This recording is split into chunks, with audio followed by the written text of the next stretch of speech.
Bom, pessoal, vou fazer um resumo aqui do que a gente já viu em sala de aula, relembrando alguns tópicos aqui de uma maneira resumida. Depois eu vou colocar esse material também disponível no portal.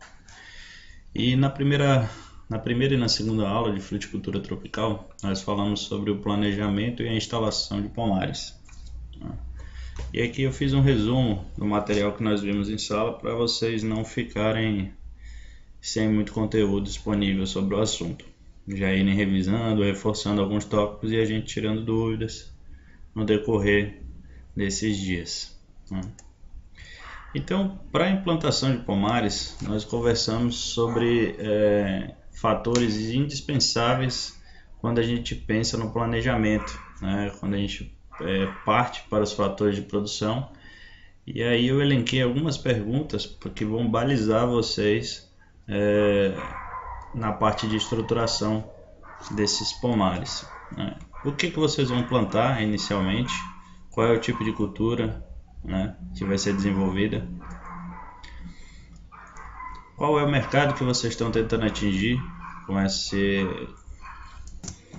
Então, qual é o mercado que vocês vão atingir? Onde que vocês estão buscando inserir essa produção? Onde vocês vão plantar? Qual é a área? Se ela é próxima do centro de comercialização, se não é, se é próximo aos fornecedores de insumos. Quanto eu devo plantar para atender essa demanda de mercado que está sendo inserida aí? Qual o tempo de retorno do capital que eu tenho, capital que eu vou investir nessa atividade? Qual é o prazo de retorno para isso?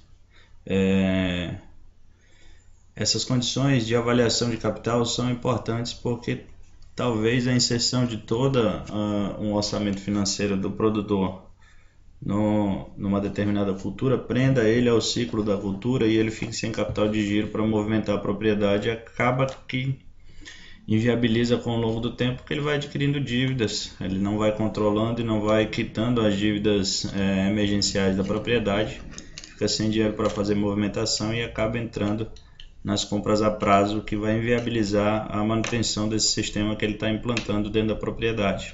Então é importante fazer um levantamento do capital disponível, qual é o tempo de retorno para esse capital e se realmente ele está pronto para fazer esse tipo de investimento na proporção que ele deseja. Depois que vocês fizeram esse questionamento, levantaram essas informações, aí você parte para escolhas que vão direcionar o empreendimento, E aí vocês têm alguns outros pontos que precisam ser levantados também. Quais são as condições adequadas de clima e solo, as condições edafoclimáticas da região. Aqui tem um SA+, vou corrigir depois, tá? Edafoclimática. Então, quais são as condições adequadas para o sucesso desse empreendimento que vocês estão fazendo? Se a propriedade onde ele vai instalar, a área onde ele está tentando instalar o pomar, tem as condições adequadas de clima e solo para aquela cultura que ele está tentando inserir, e se aquela cultura é adaptada a isso, ou se possui material genético disponível para aquisição que tenha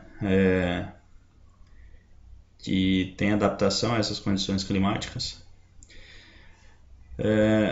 O uso de tratos culturais adequados ao longo desse processo produtivo todo, do ciclo da cultura até a produção final. Se é uma planta perene, quais são os tratos culturais que eu devo fazer anualmente nela ou semestralmente. A disponibilidade de recursos humanos e financeiros, então levantar qual é a disponibilidade de capital que eu tenho e a disponibilidade de mão de obra que eu tenho. Eu tenho mão de obra para plantio, eu tenho mão de obra para colheita, para tratos culturais.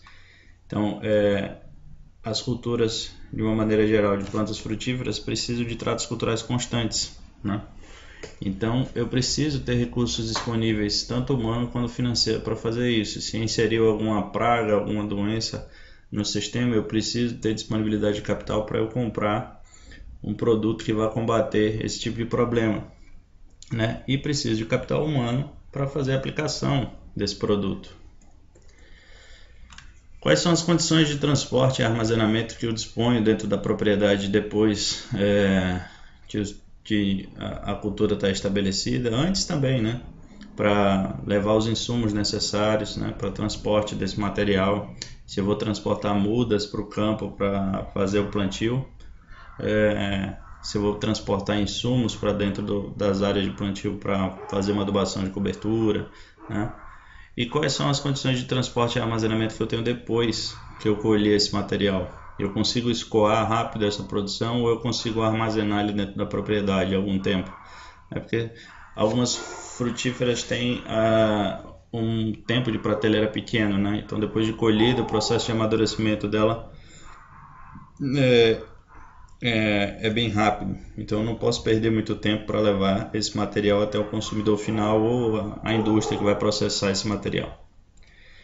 Quais são as exigências de mercado, né? Essas condições de transporte e armazenamento também são balizadas por essas exigências de mercado. Então, o que o mercado me exige? Me exige uma fruta in natura ou exige minimamente processada? Esse transporte aqui vai interferir na qualidade desse meu fruto que eu vou fornecer in natura? Vamos pegar um exemplo. Transporte de banana que vem lá oriundo do sul do estado. Se ela não for bem armazenada dentro das caixas, no transporte, esses frutos vão sofrer alguns danos, algumas injúrias, e aí vão chegar aqui com preço, quando for comercializar, o preço deles vai estar um pouco mais baixo, ou ele vai perder, ele já tem um percentual de perda dentro só desse processo de transporte até aqui. Outro ponto com relação à implantação, e não menos importante, são os relacionados aos custos de implantação. Talvez seja aqui o maior gargalo produtivo dos produtores aqui do estado, né? Quais são os custos variáveis com a tecnologia e espécies que eu adotei para plantio lá, né? São espécies melhoradas, são geneticamente melhoradas, elas têm uma exigência um pouco maior em quesitos principalmente de fertilidade e sanidade. Então são espécies que são altamente produtivas, mas requerem um custo maior durante o plantio, durante o ciclo dela, durante o cultivo dela até o final. Qual o tempo de início para a produção e retorno desse capital que eu investi dentro da propriedade? Nós já conversamos sobre isso lá no primeiro slide. Então, qual é o tempo que inicia a minha produção? Quando é que eu vou começar a tirar dinheiro desse sistema produtivo? Será que no meio desse tempo de implantação até o início de produção eu não posso rotacionar essa área, consociar essa área com outro cultivo de ciclo mais curto, que permite um retorno ou um incremento de capital que eu estou investindo dentro dessa propriedade? Então, os custos médios aqui para o nosso estado são de 6 a 8 mil reais por hectare para implantação sem sistema de irrigação. Então, quando vocês vão levar em consideração o plantio de espécies frutíferas, aqui tem uma base de cálculo que foi feita para algumas culturas: melancia, laranja, né, limão, mamão, melão. Vocês podem utilizar essa faixa de preço aqui sem irrigação. Com irrigação, esse sistema aqui quase dobra pelo custo. Durante a fase de escolha desse local, sempre notar a área como um todo, relacionando a níveis, que podem ser divididos em 2 níveis. Então, quando eu escolher a área, depois eu já determinei o que eu vou plantar, o que o mercado está exigindo, e eu escolhi a área propriamente dita que eu vou plantar, eu posso dividir essa área em 2 níveis. A nível macro, que leva em consideração a região, as condições climáticas da região, o mercado, quais são os concorrentes que eu tenho ali dentro daquele perímetro que trabalham naquela região, que trabalham com a mesma espécie de frutíferas. E a nível local, o local propriamente dito do cultivo. Qual é o meu acesso a esse local para facilitar o transporte, a inserção de insumos, né, de algum tipo de mecanização, algum tipo de problema que eu tenho dentro da área, eu consigo acessar essa área durante o tempo inteiro, né? Eu sei que aqui dentro do estado a gente tem 6 meses com chuva, 6 meses sem chuva, então no período das águas é o mesmo acesso que eu tenho, o acesso é facilitado ou não? Se eu tenho disponibilidades dentro dessa área, aí as disponibilidades entram com recursos humanos, equipamento, insumo. Então, se eu estou plantando na minha propriedade, eu tenho pessoal suficiente para trabalhar com isso, porque às vezes o produtor trabalha com multitarefas lá dentro, né? Multiatividades, com várias atividades dentro da propriedade. O cara cria boi, planta laranja, tem uma horta que ele comercializa, né? Quais são os tipos de equipamentos que eu tenho disponíveis dentro da propriedade? se eu tenho tratores, se eu tenho sistema de irrigação, né? E quais são os insumos que eu tenho à disposição para trabalhar esse processo, desde o início do processo produtivo até o final, até a colheita. E após vocês estudarem os níveis do local, o ponto seguinte seria a escolha da área de plantio propriamente dita, né? E essa fase deve ser criteriosamente analisada, levando em consideração todos os prós e contras da área de implantação. E aí eu coloquei alguns pontos aqui para vocês identificarem. Quais são as condições ambientais microclimáticas? E aí a aferição da temperatura, a precipitação dentro daquela área de plantio, a umidade relativa do ar, se tem incidência de ventos. Então a observação desses critérios dentro da área vai diminuir alguns problemas que eu tenho durante o ciclo de cultivo, né? A umidade relativa do ar influencia na incidência principalmente de patógenos, aí, de fungos, bactérias oportunistas. Vento, em algumas épocas do ano, a gente sabe que nessas áreas planas de cerrado a gente tem uma incidência muito grande, uma velocidade até razoável do vento. Então, dependendo do tipo de cultura, a gente tem que ter um quebra-vento aí para minimizar perdas. Um exemplo seria a banana. Numa fase jovem, essas plantas são suscetíveis ao tombamento. Então, se eu não tiver uma barreira para quebrar esse vento, diminuir a incidência desse vento nessas plantas mais jovens, eu posso ter perdas aí nas áreas de cultivo. Se tem alguns eventos extremos dentro da área, aqui pra gente, principalmente essa questão de alagamento. Então tem áreas que tem um relevo ondulado, onde as áreas mais baixas são suscetíveis a alagamento nesses períodos de chuva no ano. Então eu tenho que observar isso para eu não escolher essas áreas para estar iniciando o plantio. Se eu tenho disponibilidade de água, isso se eu utilizar sistema de irrigação, né, porque a disponibilidade de água baliza o sistema de irrigação. Os tratos culturais que eu preciso, a aplicação de algum herbicida, algum inseticida, fungicida, tudo eu vou utilizar a água para fazer a diluição, para preparar a calda. Se eu tenho água disponível também para o consumo humano, se essa água é de boa qualidade, e se eu tenho água disponível no solo, né? E aí eu tenho condições de solo ideal e solo disponível, né? Qual é o solo dentro da propriedade? É ideal para esse tipo de cultivo, ou eu tenho só aquela parte específica disponível para a inserção desse plantio, né?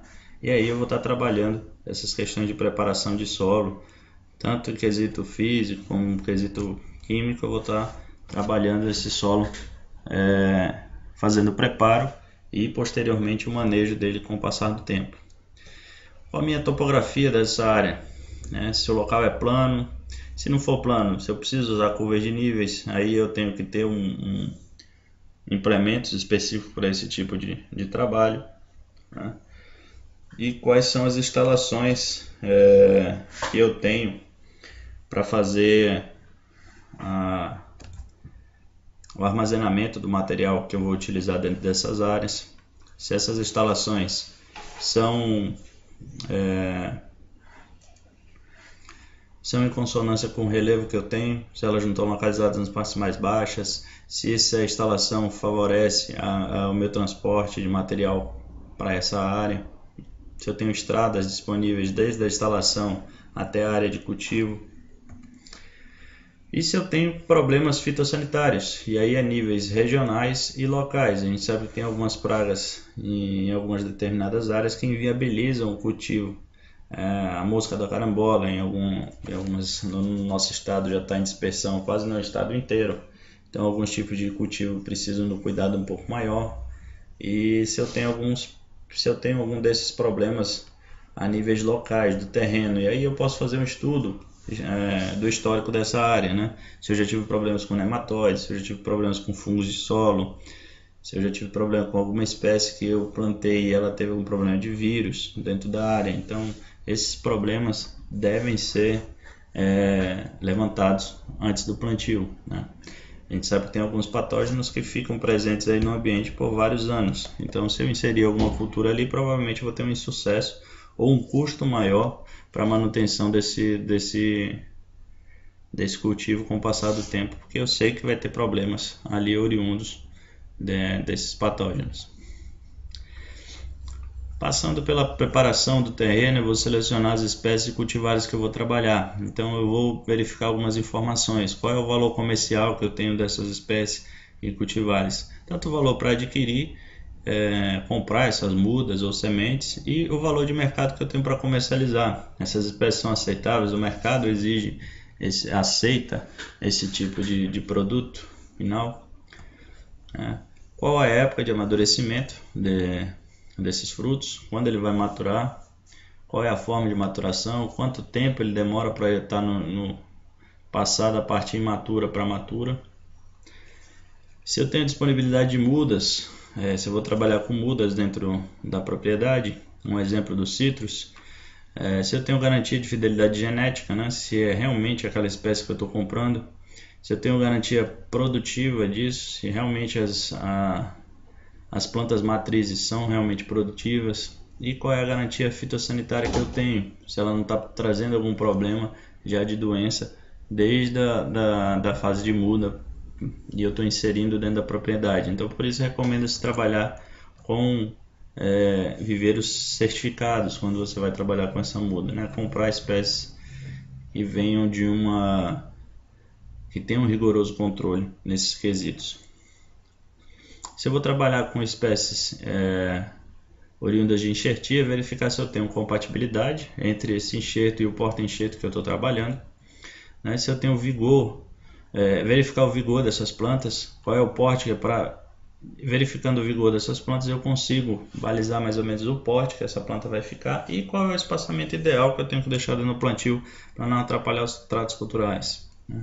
A produtividade e a qualidade dos frutos, e aí verificando se esse material que eu estou tentando inserir através de enxertia ele é realmente produtivo, se tem qualidade nos frutos, se o porta-enxerto também tem uma compatibilidade, tem uma resistência maior a problemas fitossanitários. Eu busco sempre precocidade quando eu vou trabalhar com essa questão de enxertia, porque eu vou reduzir o ciclo de desenvolvimento dessa planta. Qual é a época de maturação? E aí eu vou trabalhar vou fazer essa enxertia já pensando na época que ela vai maturar para eu colocar no mercado numa época onde eu tenho uma baixa disponibilidade dos outros, né, os outros produtores. Se esse enxerto e o porta-enxerto tem tolerância a estresses bióticos e abióticos, se eu tenho uma adaptação boa ao solo e às exigências nutricionais quanto a isso. Então eu busco nesse material uma junção desses fatores quando eu estou trabalhando. Então são esses os fatores que vocês devem observar quando vocês vão trabalhar com enxertia. Escolhendo espécies, determinando a área, fazendo todo o levantamento, vocês vão partir para a parte de preparo de solo, né? E aí, normalmente as práticas para isso, em algumas áreas, de preparo, essa parte de retirada de pedras, raízes, fazer a dessecação do material vegetal que está em cima. Se essa área tem algum problema de compactação, eu vou ter que fazer uma subsolagem. Como de praxe, aqui para as nossas áreas que são quimicamente pobres e tem uma acidez elevada, nós vamos ter que fazer a aplicação de corretivos, né? Principalmente de calcário. Então, esses tratos culturais vão ser, essa parte de preparo de solo vai ter que ser feita seguido. A incorporação desses corretivos, aplicação de fósforo em profundidade também. Então, inicialmente, trabalha-se a parte de correção de acidez com a calagem. Posteriormente, a calagem, depois do tempo de reação desse calcário e esse solo já tendo um equilíbrio de pH, eu vou trabalhar com a parte de correção de fertilizantes, e aí iniciando pelo fósforo, que tem que ser em fundação. O fósforo é pouco móvel no solo. Se vocês aplicarem fósforo juntamente com calcário, vocês podem ter uma indisponibilidade de fósforo, né? Então, a aplicação do corretivo em profundidade também, seguido de uma gradagem. Geralmente, pelo tempo que demora para o calcário reagir no solo, vocês já vão ter uma inserção de plantas, um rebrote de plantas ou uma germinação do banco de semente de plantas invasoras que estavam ali dentro da área. E aí você precisa fazer novamente, talvez, né, dependendo da área, fazendo estudo, uma nova aradagem ou incorporação desse material. A avaliação da fertilidade do solo inicialmente com amostragem de 2 profundidades, e aí para a gente trabalhar uma profundidade maior no perfil do solo de 0 a 20, de 20 a 40. Avaliação de macro e micronutrientes, qual é a necessidade, e fazer uma avaliação do perfil desse solo, se for possível, né, para verificar a granulometria desse solo, porque vai balizar outros processos, como a incorporação de fertilizantes, vai balizar a inserção de sistemas de irrigação. Com a avaliação desse perfil do solo, vocês conseguem identificar algum impedimento físico que tenha, né, alguma camada compactada, a presença de lençol freático muito próximo ao perfil superficial desse solo, e classificar esse solo dentro dessa área, que é importante para fins de manejo, né? Feito isso, vocês têm um sistema de alinhamento e marcação dessas áreas onde vocês vão fazer, identificando qual é a topografia dessa área, né? Fazendo um croquis sobre a disposição dessas plantas que vocês vão utilizar em contorno, se precisar fazer quebra-ventos e tudo mais, e qual é a disponibilidade, a disposição dessas plantas dentro da área de plantio. E aí vocês têm várias formas geométricas que vocês podem dispor dentro da área de plantio. As formas retangulares, que são adequadas para locais planos e pouco sujeitos à erosão. Ela facilita, essa forma de plantio facilita o trânsito de tratos culturais, permite vocês trabalharem com cultivos consorciados ali, intercalados, ter um maior aproveitamento da fertilidade do solo, porque vocês vão trabalhar uma área em equidade, né? Vai ser um tratamento igual para todos. E aí vocês têm uma forma geométrica aqui com um esquema desse pomar em retângulo. Vocês podem utilizar essa formulazinha para saber o número de plantas vocês vão trabalhar, tá? O L maiúsculo é a distância entre fileiras de plantas e o L minúsculo é a distância entre plantas aqui. Vocês têm um formato quadrado, que é mais usado em plantio com baixa densidade para plantas de grande porte, então plantio de mangueira, plantio de gravioleira, espécies que têm um porte elevado, é mais utilizado esse sistema de plantio. A alta densidade dentro desses plantios dificulta os tratos culturais, né? Porque vocês vão aproximar muito uma planta de outra, a copa vai sobrepor uma das outras, o sistema radicular vai começar a interferir uma na outra ou competir por nutrientes dentro dessa área se o manejo de fertilidade não for adequado. E aí vocês podem utilizar esse tipo de fórmula para identificar o número de mudas que vocês vão precisar para essa área, se o seu formato da área for quadrado e não retangular, né? Onde N é o número de plantas, S é a área total que vocês têm disponível para ser cultivada, o Lzinho a distância entre plantas e o Lzinho 2 aqui vai ser a distância entre as fileiras que vocês estão cultivando. Vocês têm um formato triangular, que preza pela equidistância entre as plantas, permite o trânsito entre 3 sentidos aí, né, dentro do sistema de cultivo, porque essa distância aqui vai ser a mesma dessa, e vai ser a mesma dessa, que vai ser a mesma dessa. Então permite vocês trafegarem, mecanizarem a área dessa forma, permite mecanizar dessa forma e dessa forma aqui, tá? Vocês têm um aumento de aproximadamente 15% do número de plantas em relação ao sistema quadrado. Então no sistema quadrado geralmente vocês têm essa fileira aqui de cima, e essa daqui nas bordas. No sistema triangular vocês vão inserir uma outra planta intercalando em triângulo entre essas. Então vocês estão adensando um pouco mais, colocando um pouco mais de planta. Então quando vocês têm a disponibilidade para trabalhar, disponibilidade financeira para trabalhar a questão de fertilidade, tem a disponibilidade de equipamentos que permitem uma fértil irrigação dentro dessa área, vocês têm um manejo cultural dessas plantas bem feito, vocês podem trabalhar esse sistema que vai permitir um maior aproveitamento dentro dessas áreas. Vocês têm um formato quincônio, que é a sobreposição de 2 sistemas quadrados ou retangulares, e aí usado para consociação de 2 espécies frutíferas. Ele tem baixa cobertura do solo e longo período para início de produção. Então, geralmente, vocês intercalam essas culturas aqui que tem um ciclo mais curto com uma cultura que tem ciclo mais longo para se desenvolver. Então, essa daqui, vamos supor um exemplo que demore de 2 a 3 anos para começar a produzir. Então aqui no meio, quando essa planta ainda está com porte baixo, essas daqui da borda, vocês estão utilizando aqui no meio um outro sistema de cultura que tem um ciclo mais curto, né?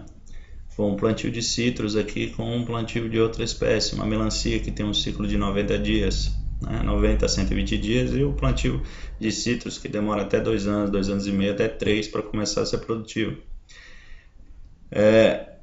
O que pode interferir aqui dentro dessas áreas é que como você está reduzindo o espaçamento aqui, você está inserindo 2 sistemas, isso aqui dificulta o trânsito aqui no meio dessas áreas e pode ser um pouco mais caro você trabalhar quesitos de manejo de fertilidade, tendo em vista que são 2 culturas diferenciadas. Vocês têm um espaçamento duplo que permite o plantio de fileiras alternadas, então vocês têm uma fileira de plantio, um espaçamento entre sistemas duplos de produção e outro sistema duplo. Tá? E aqui vocês têm uma fórmula para medir a densidade de plantas que vocês têm dentro daquela área.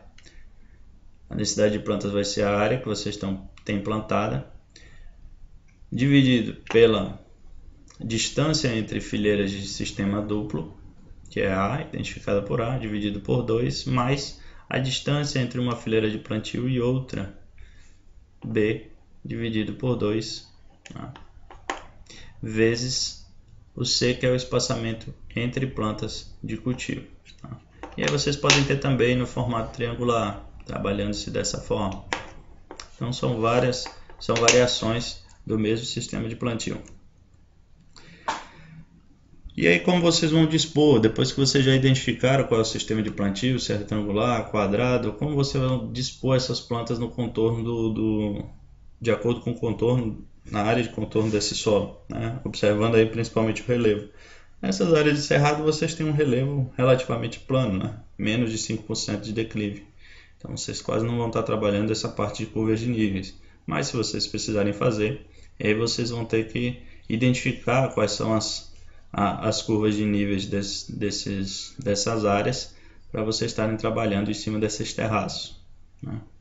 E aí vocês podem ter várias formações e isso vai impedir a distância, vai interferir na distância entre plantas e distância entre fileiras. Então a identificação dessa topografia, a escolha da área de plantio ou das áreas que estão disponíveis para plantio, também tem que ser levado em consideração isso aqui. Quando nós falamos de relevo, se você tem um relevo muito ondulado, a mesma distância que você tem entre plantas aqui precisa ser respeitada no sistema de plantio, né? Aqui eu tenho fileiras duplas disponíveis num contorno do terreno. Então aqui no meio desse contorno, por exemplo, eu não tenho como ter o mesmo número de plantas que eu tenho aqui em cima por conta do relevo. Se eu seguir esse mesmo número de plantas, essa daqui no final vai estar sobrepondo uma das outras, né? A distância não vai ser a mesma, então o manejo dessas 3 espécies aqui, dessas 3 plantas aqui, vai ser totalmente diferenciado. Se vocês precisarem fazer camaleões, vocês podem fazer também, é um controle mais eficiente de processos erosivos. Tem um maior volume do solo explorado, o uso também de pomares com problemas de encharcamento temporário, e aí vocês vão identificar se vocês têm problemas de encharcamento nessa área. Se a única área disponível que vocês têm para fazer o plantio tiver problemas com encharcamento, vocês têm que construir algumas estruturas para que possibilite essa planta não ficar dentro dessa área que encharque, tá? Dificilmente aqui vocês vão identificar plantios em patamares, mas ele existe. Ele é recomendado para terrenos com declividade acima de 20%, e aí vocês têm a construção de patamares que respeitando o relevo dessas áreas. Tem um custo de implantação elevado, o custo de mecanização também é elevado. Vocês vão identificar isso muito para outras regiões que têm relevo acidentado. Alguns fatores vão determinar, se levados em conta, quando se trata de espaçamento, vão ser determinantes. Então, cada espécie ou cultivar tem um comportamento próprio em relação à sua copa, tratos culturais que vocês vão fazer para ter uma boa produção e um melhor rendimento por área. Então, vocês vão ter que ter maquinários específicos para aquela atividade ou então adaptados para aquilo ali, mas que tenham uma boa adaptação. Então esse espaçamento vai ser tem que levar em consideração tudo isso. Falando em densidade do pomar, a densidade de implantação é aquela definida pelo número de plantas por unidade por área, então ela é constante se você não realizar desbaste da planta. E se você, depois que você fizer o desbaste de planta, aí você vai ter uma densidade de pomar propriamente dito, que é aquela porcentagem de área coberta pelas copas da planta. Então, conforme aumenta o desenvolvimento da planta, maior vai ser a densidade de pomar propriamente dito. Quando você tem altas densidades, vocês têm alguns fatores positivos e outros negativos. Então aqui eu coloquei um paralelo em relação a esses quesitos que a gente está falando. Quanto maior a minha densidade do pomar, maior vai ser o meu aproveitamento do solo, porque eu vou ter mais plantas, maior vai ser a minha produção por área, maior produção nos anos iniciais, vou ter um maior sombreamento dentro dessa área, né? Um maior custo de implantação, um controle sanitário vai ter que ser mais rigoroso porque eu tenho mais plantas, eu tenho um maior sombreamento, então eu vou ter uma condição microclimática dentro dessa área de plantio diferenciada, que pode favorecer a incidência de problemas e, consequentemente, se eu tenho um controle sanitário mais rigoroso, eu vou ter um maior uso de mão de obra. Quando eu tenho uma baixa densidade, eu tenho um menor custo de implantação, porque eu vou ter que mecanizar menos a área, vou ter que comprar menos mudas ou sementes. Eu tenho maior longevidade do pomar, vai durar mais tempo esse pomar. Como eu vou ter menor densidade, menor sombreamento, eu vou ter melhores condições de luminosidade e arejamento, então vai diminuir o meu problema com incidência de doenças e pragas que precisem de uma condição microclimática diferenciada. Eu vou ter uma condução mais livre, né? Se eu tenho uma baixa densidade, eu posso trafegar com maior facilidade dentro dessas áreas. Por eu ter uma área mais descoberta, eu vou ter maior incidência de luminosidade e arejamento, que vai favorecer a minha perda de água pelo sistema, então eu vou ter um turno de rega mais intenso. É mais eficiente o meu monitoramento sanitário, porque eu tenho menos plantas para cuidar, com uma condição de luminosidade e arejamento melhor e um menor uso de mão de obra. Então, nos dois sistemas vocês têm prós e contras a serem levados em consideração, e aí depende do nível tecnológico que o produtor vai adotar, das espécies que ele está trabalhando e da disponibilidade de recursos que ele tem, tanto recurso financeiro como humano. A aquisição de mudas, sempre adquirir uma ordem de 10% da necessidade a mais para suprir alguma perda que vocês tenham com mortalidade de plantas, algum problema que afetar no desenvolvimento inicial, que vai atrapalhar a homogeneidade do estande final. Adquirir sempre de produtores idôneos, certificados, mudas de qualidades que sejam registradas, tenham procedências, né? E é isso. Vou colocar alguns exemplos práticos para vocês trabalharem no portal. Aí fica aqui. Eu fico aqui à disposição para dúvidas sobre essa primeira parte.